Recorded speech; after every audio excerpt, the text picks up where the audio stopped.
I was asked to provide some information about reparations and what we're doing at First Church. As a congregation, we're still very much in learning mode ourselves. We got started when Bethel AME in the Hill District asked to make a presentation at our church on their struggle for reparations.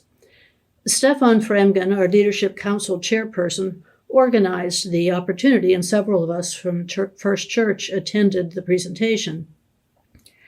Stefan has continued to be the primary link to Bethel, while the rest of us have focused mainly on introducing our congregation to understanding the meaning of reparations. At First Church, we've been learning about reparations from both secular and faith-based resources. Our primary faith-based source is Reparations, A Christian Call for Repentance and Repair. The authors, Kwan and Thompson, describe reparations as love of neighbor. And in reparations, love of neighbor means restoring your neighbor to wholeness. It's the author's way of describing undoing the harm created across generations of denied opportunities, and, in their words, returning what was stolen. The authors argue that white churches in particular have benefited from racism for generations and need to be engaged in reparations. Most of the book is about the scriptural basis for reparations. They talk about two biblical stories that illustrate reparations. The two stories are Zacchaeus and the Good Samaritan. Zacchaeus is an example of someone who returned his stolen abundance many times over. The Good Samaritan is a story about restoring one's neighbor, a stranger, to wholeness, not just a story about a passing act of kindness. Reparations, as Christian theology argues that reparations is central to Christian response to racial injustice. Kwan and Thompson and others came to reparations by asking, why have racial, economic, and political disparities continued to be so large after decades of civil rights struggles? The writer's answer is that generations of injustice is cumulative materially. The impact of denied opportunity over centuries continues into the present, especially wealth disparities. Writers use words like theft or cumulative harm to describe this impact. It's important to understand that reparations is different from anti-discrimination laws or diversity strategies, both of which are certainly important, but both rely on incremental change.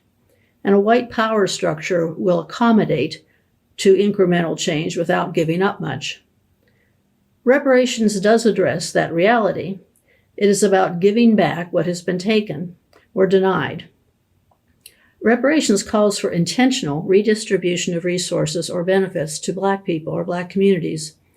Acknowledging white privilege is important, but it is not sufficient without reparations, or some writers will say restoration.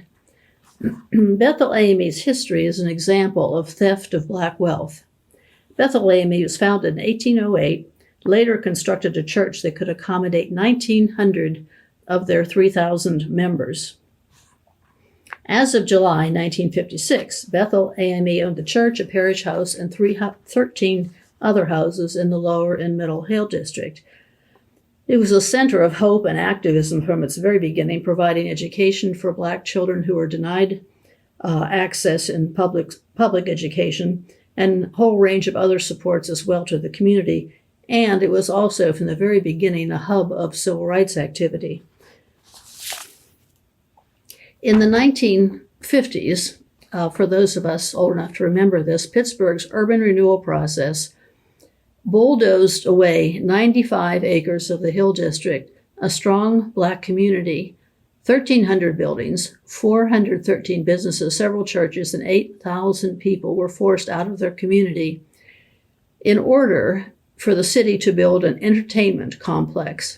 The Civic Arena was the only part of the complex that even got built, and the purpose was to draw white people back to the city.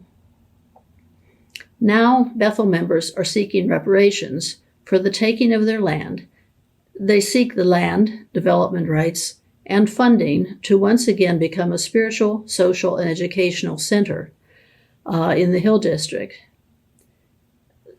They're challenging the city, the developers of the Lower Hill, and local white faith communities to acknowledge how we have profited from racist systems and to help compensate Bethel for its losses. Bethel is asking us to not only help financially, but to be a visible presence in their struggle. We are still learning what our role as a church, as an advocate church, needs to look like. We are also just beginning to consider how we acknowledge our own historical and current white privilege and translate that into the work of reparations or restoration. Our Leadership Council has recently donated $2,000 to the Bethel Pre-Development Fund.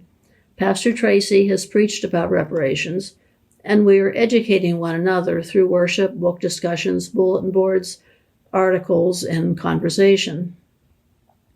This is a very challenging concept. We would welcome others to join with us just in discussion about what all this means, in particular for white congregations or primarily white congregations. Thank you.